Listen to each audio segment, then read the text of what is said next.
Another cool feature in Maschine 1.5 is the ability to emulate the sound of classic drum machines such as the SP1200 or the MPC60.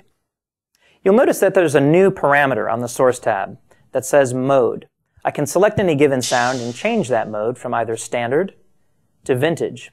As soon as I do that, I'll get the option to choose either the MPC60 or the SP1200.